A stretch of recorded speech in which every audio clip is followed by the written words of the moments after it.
그러면 장기, 바둑, 체스 뭐 다 아시죠?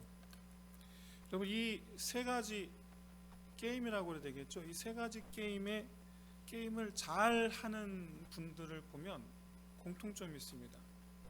바로 뭐냐면 수읽기입니다. 수읽기. 몇 수 앞을 내다보는 거예요. 우리 보통 사람들은 고수 그러면 한 3-4수 정도는 내다봅니다. 고수 그러면. 근데 바둑 같은 경우 프로 기사분들은 7-8수 정도. 지난번 뭐 프로 구단 같은 경우는 뭐 12수까지 본다 그렇게 말하는 걸 들었는데, 너는 아마추어가 프로 기사를 이길 수 없는 가장 큰 이유, 도저히 따라갈 수 없는 큰 이유, 이미 뭐 7, 8, 9, 10수 앞을 내다보고 미리, 그렇죠? 도를 미리 놓는 거예요.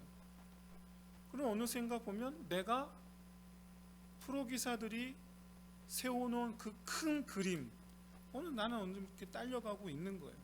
이길 수가 없어요. 그럼 오늘 본문의 배경이 바로 이런 상황입니다. 오늘 본문의 배경이, 시간이 흘러서 드디어 지금 형들을 만나게 된 요셉, 한 가지 사실을 깨닫게 됩니다. 지금까지 이 상황이 과거 20여 년 전부터 하나님께서 그리셨던 큰 그림이다. 나는 지금까지 하나님의 손에 이끌려 온 것이다. 요셉이 형들을 용서하는데, 형들을 용서하게 된 근본적인 이유가 바로 이겁니다. 하나님께서 하신 것. 그래서 자기 마음의 어떤 개인적인 감정이라든가 어떤 이런 상처들과는 관계없이, 그것과는 관계없이 형제들을 용서할 수가 있었던 것입니다. 근데 오늘 본문 말고 앞서 9절, 42장 9절 말씀을 보시면, 요셉은 지금 자기를 찾아온 형들을 보면서 과거 꾸었던 꿈이 떠올랐다라고 말씀하고 있습니다. 정확하게는 알 수 없지만 대략 한 22년 또는 23년 정도로 봅니다. 요셉이 17세에 팔려와서 30세 애굽 총리가 되었고, 그러니까 13년이 지난 거죠. 그리고 7년 풍년의 때가 지났습니다. 20년이 지난 거죠. 그리고 흉년이 어느 정도 지났다. 흉년이 7년 있을 것인데 한 2-3년 정도 지나서 이제 야곱이 찾아온 것으로 보여집니다. 그래서 형들과 헤어진 뒤로 대략 한 2-3년 정도 지나 만나게 되지 않았을까, 그렇게 추측을 합니다. 그렇다면 하나는 도대체 몇 년을 지금 내다보시고 일을 계획하셨느냐라는 거예요. 20여 년을 내다보시고, 내 20년 뒤의 모습을 나는 상상을 할 수가 없습니다만은 하나님 분명 내 20년 뒤에 계획하신 것이 있다. 근데 하나님께서 내다보신 시간은 여러분 그것만이 아니죠. 하나님은 야곱 가정을 통해서 한 민족이 되는 것을 바라보셨단 말이에요.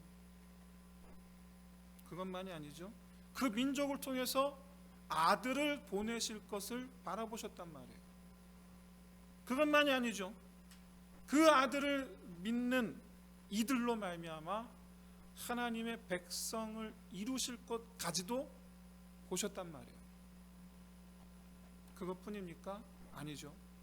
아까 우리 전원 집사님 기도하셨는데 주님 오실 날, 네, 마지막 주님 오시는 날까지 하나님은 바라보고 계시다. 그것을 바라보시면서 하나님은 마치 프로 바둑 기사들이 돌을 놓는 것처럼 하나님께서 한 수 한 수 두시는 거예요. 요셉은 그렇게 하나님께서 영원부터 영원까지 바라보시는, 그야말로 수를 헤아릴 수 없는 이 하나님의 지혜로 역사의 한 수, 한 점, 한 돌로 오늘 쓰임받고 있습니다. 사랑하는 성도 여러분, 우리가 그런 하나님의 돌이 되어야 될 줄로 믿습니다. 하나님께서 바라보시는 그곳을 향해서 하나님께서 두시는 돌, 사람들은 말하겠죠, 신의 한 수. 여러분, 저와 여러분이 신의 한 수여야 돼요. 그렇게 장차 완성하실 이 축복의 나라의 주인공들이 다 되시기를 주의 이름으로 축원드립니다. 여러분, 창세기 42장부터 45장까지는 4장이죠. 이 4장 분량은 형제들을 향한 이 요셉의 밀당에 관한 스토리가 기록되어 있습니다. 마지막 45장은 아버지 야곱을 만나게 되는 장면인데, 무려 4장을 형들을 이리 밀고 저리 밀고 밀었다 당겼다. 도대체 그 이유가 뭘까? 여러분, 그냥 단순하게 형제들이 양식을 구하러 애굽에 왔다가 요셉을 만났고, 그래서 요셉에게 용서를 구했고, 요셉은 또 그런 형들을 용서하고 아버지를 모시고 와서 이후로 잘 살았다, 그냥 간단하게 기록하면 되지 않습니까? 근데 사실 42, 43, 44장 계속 사실 반복되는 이야기예요. 근데 굳이 그걸 자세하게 기록한 이유가 뭘까? 뭔가 중요한 메시지가 있기 때문에 그렇죠. 그 자체로서 그게 뭐냐? 결론부터 말씀드리면 구원입니다. 구원. 그래서 오늘 본문을 좀 세세하게 살핀다라기보다는 이 요셉과 이 형제들의 만남 속에 흐르는 그 기저에 흐르는 이 구원에 관한 메시지를 좀 살펴보려고 합니다. 여러분, 최근에 우리 세상으로부터 교회가 비난받고 있죠. 안타깝습니다만은, 심지어 과거 중세시대 때 패스트 전염병이 돌았을 때 있었던 일들까지도 가져와서 어떤 이런 교회를 비난하는 데 사용하고 있습니다. 그때와 분명 다른데도 그러고 있죠. 어쨌든 그런 이슈들, 세상으로부터 교회가 비난받고 있는 기독교에 관한 이슈들 가운데 하나, 구원이 있어요. 구원. 사람들이 비웃어요, 우리 기독교 구원을. 왜?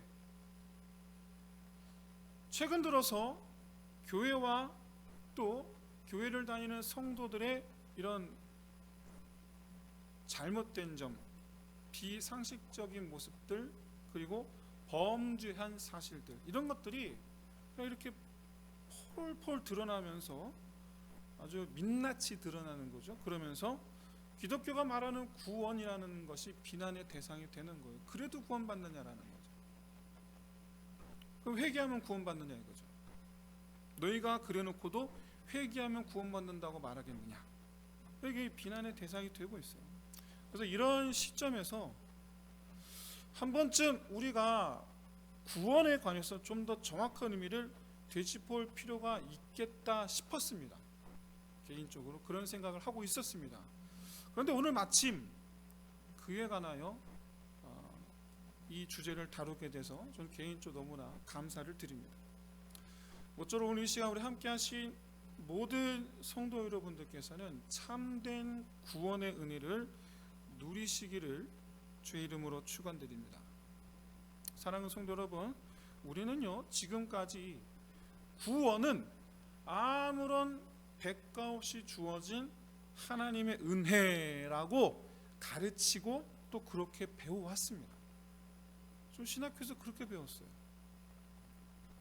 실제로 계시록 21장 6절에서 내가 생명수 샘물을 목마른 자에게 값없이 주리니 라고 말씀하고 있어요.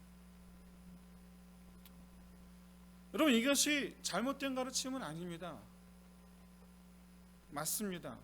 하지만 한 가지 오해를 불러왔습니다. 내가 하는 것이 실제적으로 아무것도 없이 믿기만 하면 된다는 식으로 받아들여진 거예요. 믿으면 구원받는다. 믿으면 구원받는다. 그래서 여러분, 이 가르침에 실제적인 문제점이 하나 있는데, 바로 뭐냐면 내가 받은 구원에 관해서 아무런 감동이 없는 거예요.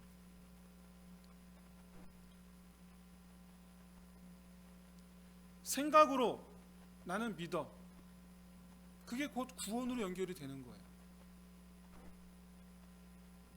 여러분, 이것이야말로 나와 예수와의 관계가 전혀 매치가 안 되는 겁니다. 나와 예수와의 관계가. 엄밀히 말해서 구원이란 나와 예수님과 나의 관계가 서로 이렇게 매칭이 될 때 주어지는 거예요. 사실은 예수님과 관계없는 구원은 있을 수가 없어요. 그러면 예수님과 관계 있는 구원이어야 되는데, 예수님과 관계 있는 구원이 뭡니까? 예수님과의 만남이 돼야 되는 거예요. 그럼 어떻게 예수님과 매칭이 되는가? 오늘 본문이 그 과정을 보여줘요.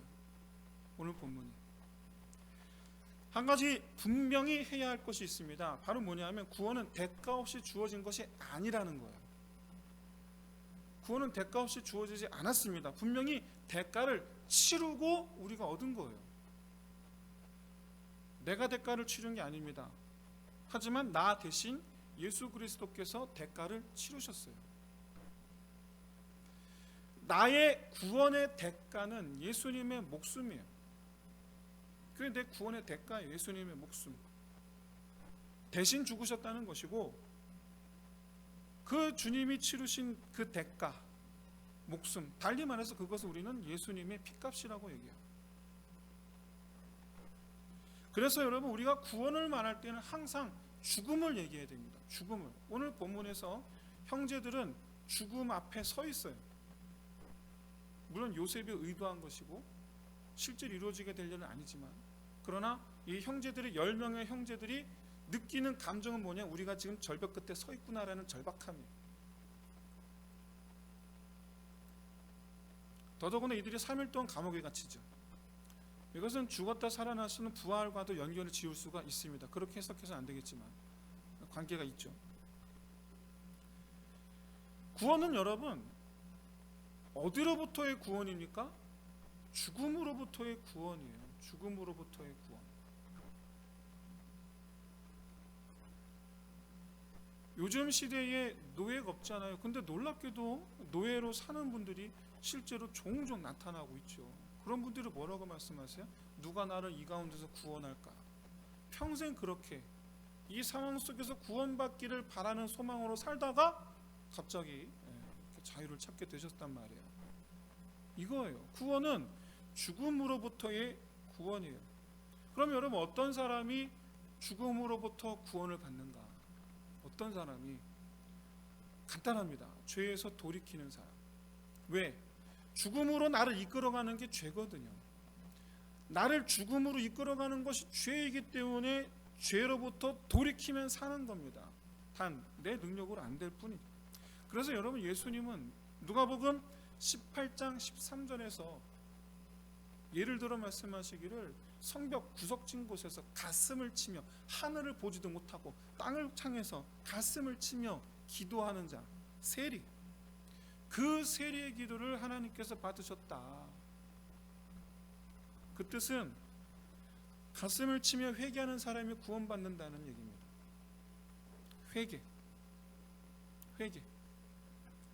오늘 본문은 바로 이에 대한 말씀입니다. 그래서 오늘 본문의 주인공은 요셉이 아니고 형제들입니다. 그래서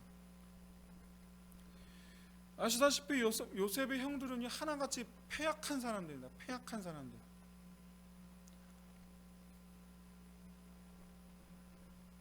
가인의 길을 따랐던 사람들.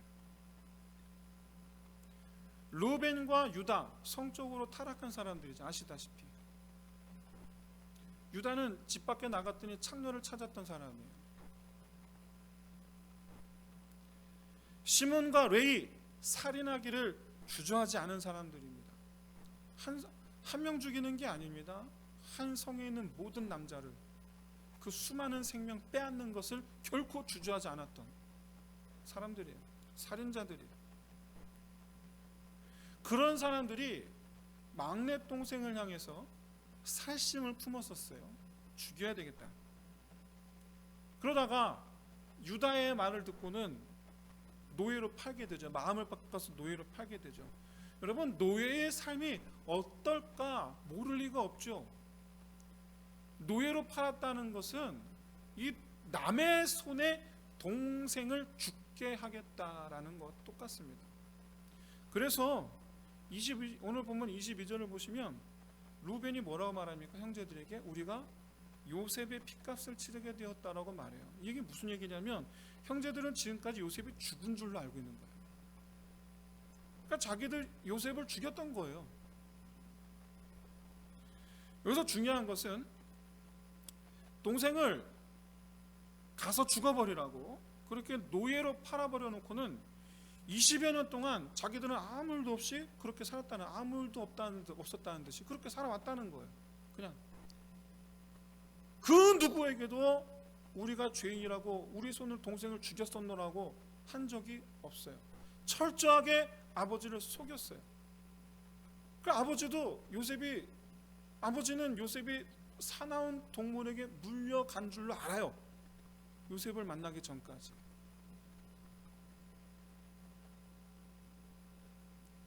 철저하게 사건을 은폐하고 철저하게 묻어두고 철저하게 없었던 일로 치부하고 살았어요. 그런데 그 사이에 요셉이 변했습니다. 요셉이 지은 두 아들의 이름을 봐서도 우리가 알 수 있다시피 요셉은 과거의 그 상처를 믿음 안에서 어느 정도 해결할 수 있었습니다. 깨닫던 거죠. 아, 하나님의 역사구나. 비록 형들이 나를 이렇게 했지만 그건 하나의 과정일 뿐이고 궁극적으로 하나님께서 나를 애굽에 오게 하신 것이구나. 이런 걸 믿음으로 받아들였고 그래서 믿음으로 그 상처를 어느 정도 덮을 수가 있었습니다. 그러니까 자기 스스로 어느 정도 그 상처를 해결했었어요. 그래서 22년 전 당시 그렇게 매정하고 매몰차고 그야말로 그 눈빛에 그 살기 어렸던 나를 향해 살심을 품었던 그 형들의 그 태도와 눈빛 얼마나 마음에 뿌리 박혀 있었겠습니까? 깊이 박혀 있겠습니까? 그리고 그때 받았던 그 충격 이후로 지금까지 살아오면서 겪은 고난, 고통 그걸 다 잊어버렸어요. 요셉의 이 변화, 내면의 변화 하나님 역사하심이라고 믿었기 때문에 믿음으로 그것들을 다 묻어둘 수가 있었어요. 여러분 그렇게 요셉은 변했는데 형들에 대한 마음도 변했는데 근데 형들이 자기 눈앞에 딱 섰을 때 궁금해졌습니다. 과연 형들도 변했을까? 형들도 변했을까? 이제 그게 궁금해지는 거예요. 알고 싶었어요. 그래서 형들을 시험하였고 그 과정에서 이 형들이 후회하고 있는 것을 보게 됩니다. 아, 변했구나. 알게 됩니다.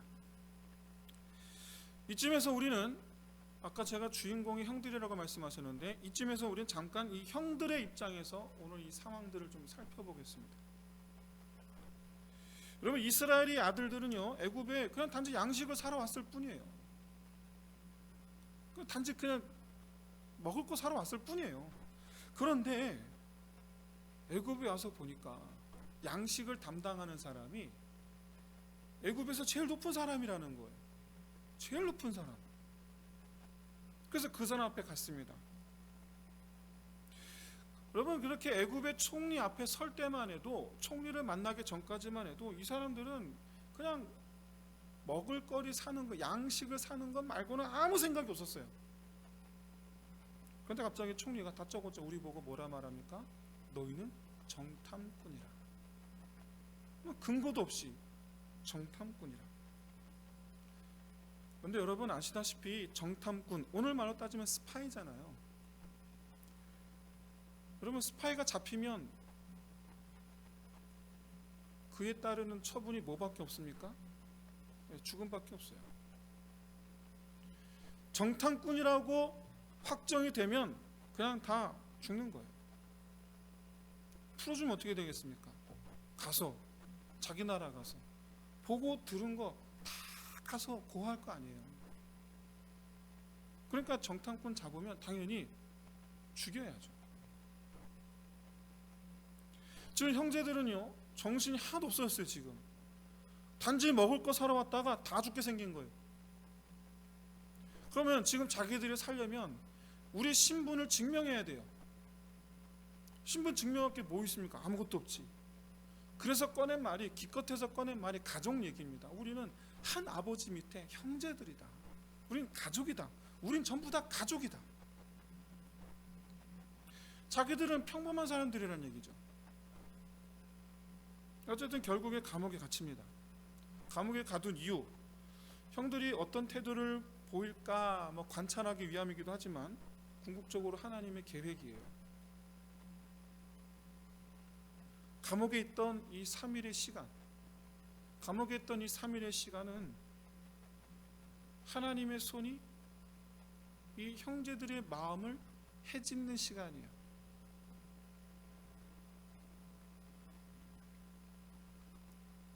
이 형제들이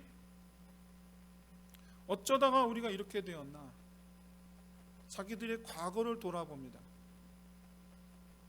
과거를 돌아보고는 3일 뒤에 요셉 앞에 섰을 때 서로 뭐라 말하느냐? 요셉을 팔아버린 죄가 우리에게 돌아왔도다. 우리에게 돌아왔도다. 이들이 3일간 감옥에 갇혀 있는 동안 이들의 자기를 돌아보는 그 과거의 시간이 뒤로 돌아 저 20년 뒤까지 간 거예요. 그것 때문에, 그 일 때문에 우리가 죽게 되었도다. 하나님의 심판이라고 생각을 하는 거예요. 하나님의 심판. 사랑하는 성도 여러분, 성경은 하나님은 죄를 미워하시며 반드시 심판하신다라는 사실을 강조합니다. 우리 함께 잠시 성경 함께 읽도록 하겠습니다. 화면을 보시면 됩니다. 전도서 1장 14절 말씀 함께 읽겠습니다. 시작. 내가 해 아래에서 행하는 모든 일을 보았노라. 이번에는 계시록 20장 12절 말씀 읽겠습니다. 시작. 또 내가 보니 죽은 자들이 큰 자나 작은 자나 그 보좌 앞에 섰는데 책들이 펴 있고 또 다른 책이 펴졌으니 곧 생명책이라. 죽은 자들이 자기 행위를 따라 책들에 기록된 대로 심판을 받으니. 기록된 대로. 보신 것을 다 기록하시는 거예요. 마지막 세 번째로 함께 읽겠습니다. 고린도 후서 5장 10절 말씀 함께 읽겠습니다. 시작. 우리가 다 반드시 그리스도의 심판대 앞에 나타나게 되어 각각 선악간에 그 몸으로 행한 것을 따라 받으려 함이라. 각각 그 몸으로 행한 모든 거예요. 우리의 행위 하나하나가 다 하나님 심판대 앞에서 판결을 받아요. 선한 행위는 선한 행위에 선한 판결을 받을 것이고 악한 행위는 악한 판결을 받게 될 거예요.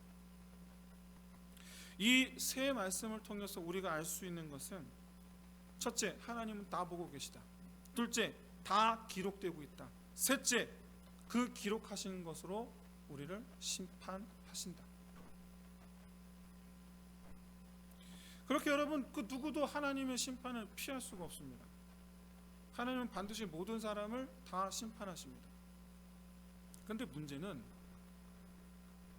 정작 하나님은 죄를 보시고, 나의 죄를 보시고 심판하리라 라고 그렇게 하나님은 다짐하고 계신데, 정작 나는, 죄를 지은 나는 내 죄에 대해서 굉장히 관대하다라는 거예요. 정작 나는 내 죄에 관대해요. 누군가가 내 죄를 지적하면 오히려 그 사람을 죽일 듯이 그 사람에게 반응하고, 남의 죄는 그 사람을 죽일 듯이 하면서 내 죄는 내 죄를 밝히는 사람을 죽일 듯이 하고, 이게 우리 본성이에요. 그래서 우리는요, 자기가 저지른 죄를 굉장히 쉽게 잊어버립니다. 쉽게 잊어버려요. 그래서 뉴스 보면은 이해가 안 되는 게 바로 그래서 그래요. 어떻게 사람이 그럴 수 있어? 그럴 수 있어요. 놀랍게도 여러분, 저도 그럴 수 있어요. 나도 그럴 수 있어요. 그게 본성이니까. 요셉의 형제들도 지난 20여 년간 그렇게 자기들이 요셉에게 한 일을 묻어버리고 살아왔단 말이에요. 그런데 애굽에 와서 죽을 위기에 처하니까 20년 전 그때 그 일이 떠올랐습니다. 양심이 살아나는 거예요. 하나님께서 이 형제들의 마음을 문지르시고 헤집으시고 꺼내시고, 그제서야 비로소 이들이 말합니다. 우리가 죽을 짓을 하였도다. 그 핏값을 치르게 되었다란 말이 무슨 말입니까? 우리가 죽을 짓을 저질렀다는 얘기예요. 이들이 고백한 것, 하나님께서 그렇게 하신 거예요. 고백하게 하신 거예요. 왜? 그 이유가 뭘까요? 왜 이 시점에서? 왜? 여러분 아시다시피 이스라엘은요, 거룩한 민족이어야 됩니다. 거룩한 민족, 흠이 없는 민족이어야 돼요. 하지만 이스라엘 야곱을 말하는 겁니다. 야곱, 이스라엘 본인을 포함해서 그의 아들들은 하나같이 아벨보다는 가인에 가까운 사람들이었어요. 하나같이.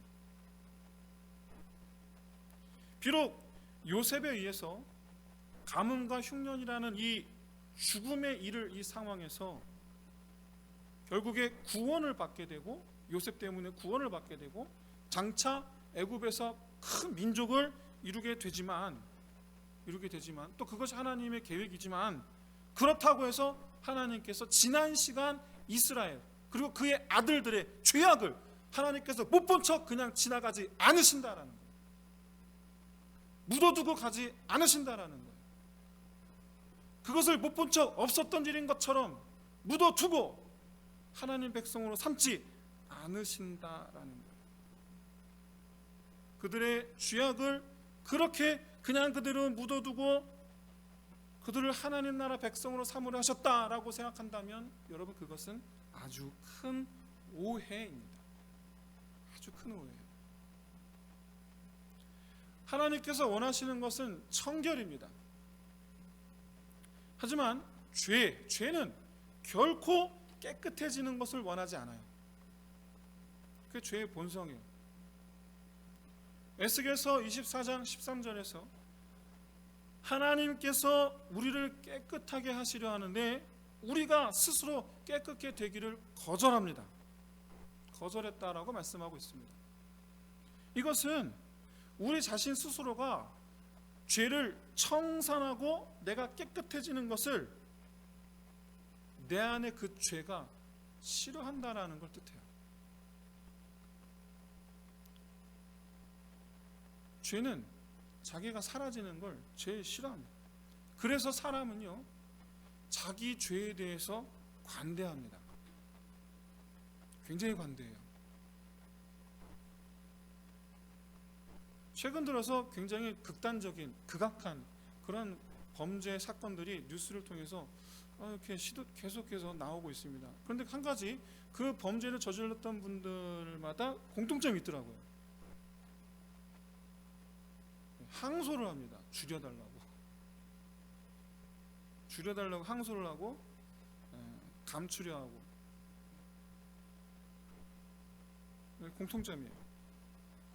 근데 그게 우리도 그래요.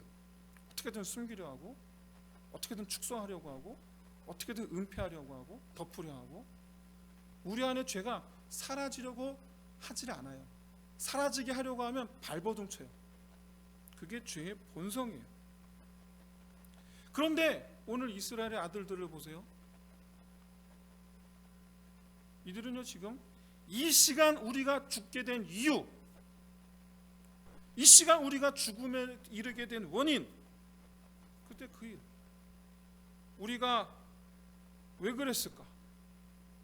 그때 그 일만, 그때 그 죄만 없었더라면, 여러분, 이것이 오늘 본문의 핵심 키워드예요. 핵심 메시지예요. 이것이 요셉 이야기에서 가장 큰 줄기는 야곱과 야곱의 아들들 전부가 애굽 땅에 들어와 큰 민족을 이루게 되는 것입니다. 이게 하나의 큰 줄기예요. 구원받고 하나님의 백성이 되리라라는 것, 하나님 구원 역사의 축소판이에요. 하지만 죄의 청산 없이는 불가능합니다. 그러니까 되지를 않습니다. 그렇기에 이 요셉과 형들 사이의 이 죄의 문제가 반드시 해결이 돼야 돼요. 그럼 반드시 회개와 용서가 있어야 해요. 야곱과 그의 가족들이 애굽에 들어오기 전에 반드시 해결해야 될 문제, 그 죄의 청산이에요. 이제 오늘 본문이 바로 그 시작을 뜻해요. 첫걸음을 뜻해요. 어떻게 청산해 가는가. 사랑하는 성도 여러분, 하나님은 우리가 온전한 백성이 되기를 원하시지만 그만큼 우리가 깨끗하여지기를 원하신다라는 것을 잊지 마시기를 바랍니다. 그래야지 여러분 하나님 나라 들어갈 수가 있어요. 그래서 사도 요한은 요한일서 3장 3절에서 주를 향하여 소망을 가진 자마다 그의 깨끗하심과 같이 자기를 깨끗하게 하느니라 라고 말씀하고 있어요. 그래서 하나님은 우리 스스로가 우리의 죄악을 들춰내 우리 스스로가 우리 죄를 깨끗하게 할 능력이 우리는 없기 때문에, 그래서 하나님께서 하시는 일, 우리 안에 감추어진, 언제부터인가 나 자신도 까마득히 잊어버렸던 그런 죄악들을 생각나게 하시고 회개하게 하시고. 저도 처음에 회개했던 때가 생각이 납니다. 정말 놀랍게도 제가 그때 17살에 하나님을 만났는데, 예수님을 만났는데 17살 나이, 굉장히 어린 나이잖아요. 살아봐야 얼마나 오래 살았겠습니까? 17살 나이가. 그런데 놀랍게도 아주 어렸을 때부터 일들이 필름처럼 싹 지나가는 거예요. 다 보여주시는 거예요. 다 잊어버렸던 것들 다 보여주시는 거예요. 그 중에서 놀랍게도 제가 정말 너무나 큰 죄를 저질렀던 장면에서 탁 멈춰요. 필름이 지나가다가 탁 멈추고 거기서 통곡을 하고 또 지나가다가 탁 멈추고 거기서 또 그 장면을 보고 또 통곡을 하고 보여주시더라고요. 보여주시고.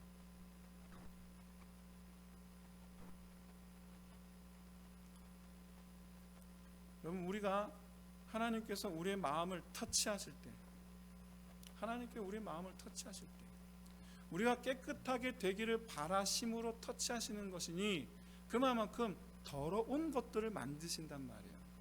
그럴 때 여러분 어떻게 합니까? 그걸 여러분 싫어하면 안 됩니다. 다시 애써 덮으려 하면 안 됩니다. 오직 하나, 그렇습니다. 그렇습니다. 내가 그리하였나이다.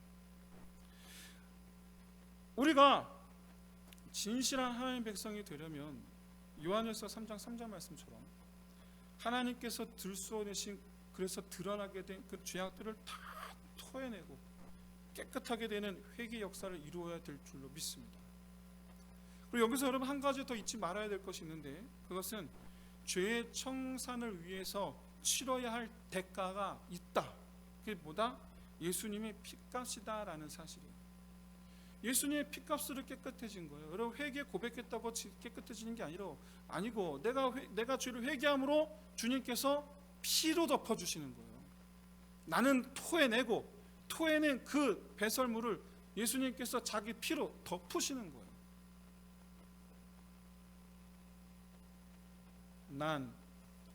내가 구원받기 위해서라면 예수를 2번이고 3번이고 죽음의 구렁텅이로 밀어넣겠다.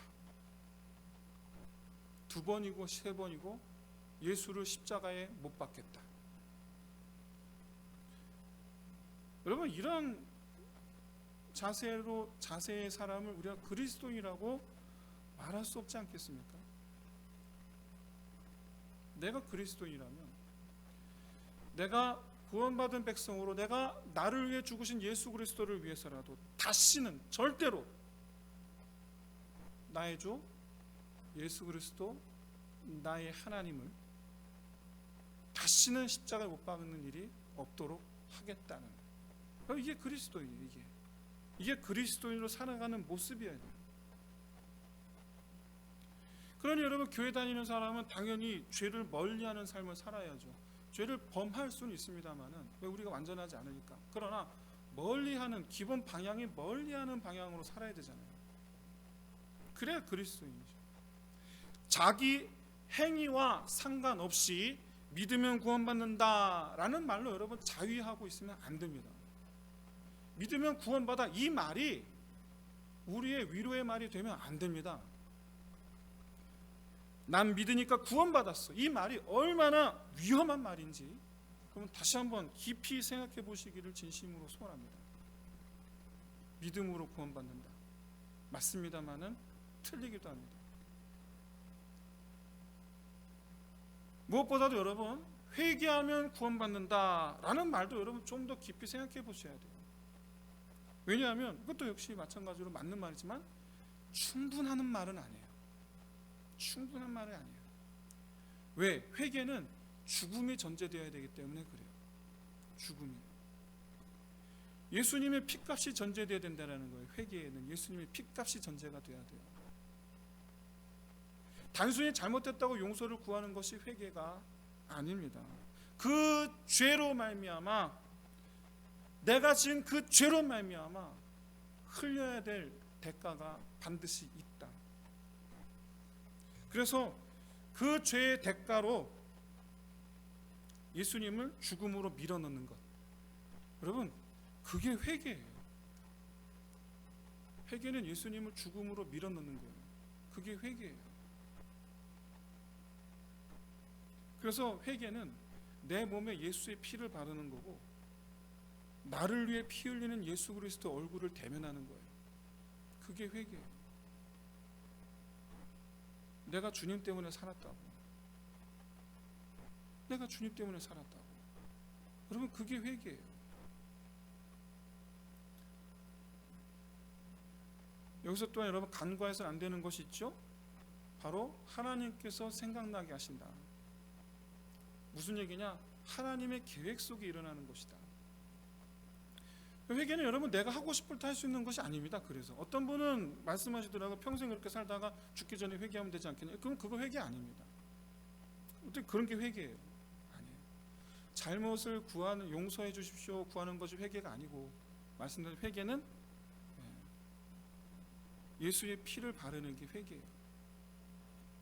근데 그것은 하나님께서 역사하심이 필요해요. 오늘 본문의 요셉도 이 사실을 알았어요. 지금 이때가 하나님의 때다. 그때 내게 꿈을 주셨던 그 꿈의 때가 바로 이때다. 하나님께서 이 날을 준비하시기 위해서 지난 날을 나로 보내게 하셨다. 여러분, 이런 요셉의 깨달음은 역설적으로 뭘 말하는가? 형제들 입장에서는 이 날이 바로 하나님 앞에 죄인임을 깨닫고 회개해야 하는 때인 거예요. 이 날이 역설적으로. 사랑하는 성도 여러분, 하나님 나라에 들어온 의인, 달리 말해서 깨끗한 자 다 되시기를 주의 이름으로 축원드립니다. 우리는 깨끗한 자예요. 우리가 그리스도인 되었다, 깨끗한 자 되었다라는 거예요. 이 깨끗한 자가 되는 것, 이 또한 여러분 하나님의 때가 있고, 바로 그 때를 거쳐서 우리가 지금 이 자리에 있는 거예요. 그때를 생각해 보시면서, 그때 만났던 예수 그리스도 얼굴을 떠올리시면서 지금 나는 어떻게 하고 있는가? 예수의 피 위에서 나는 지금 어떻게 하고 있는가? 예수의 피 웅덩이 위에서 나는 지금 뭐 하고 있는가? 바라기는 예수의 피 안에서 살아가는, 예수의 피 위에서 부끄러움이 아닌 감사로 살아가는 저 여러분 되시기를 진심으로 소원합니다. 그렇게 예수의 피값을 헛되게 하지 아니하고 청결한 삶을 살아가는 저 여러분 다 되시기를 주의 이름으로 축원드립니다. 그렇게 이 시간 기도합시다. 지금 내가 주의 흘리신 보혈 피 안에서 살고 있음을 내 평생 잊지 않게 하여 주옵소서. 내가 주의 피 위에서 살고 있음을 잊지 않게 하여 주옵소서. 두 번째로, 그래서 주의 백성 깨끗한 자로 살게 하옵소서. 깨끗한 자로 살게 하옵소서. 주의 나라로 나를 부르시기 위하여 깨끗하게 하신 주님, 이제 내가 깨끗한 자 되었으니 주의 나라에서 깨끗한 자로 살게 하옵소서. 이 시간 다 함께 기도하겠습니다. 하나님 아버지, 참으로 주님께서 야곱과 그의 자녀들 하나님 나라 백성 삼기 위하여 애굽으로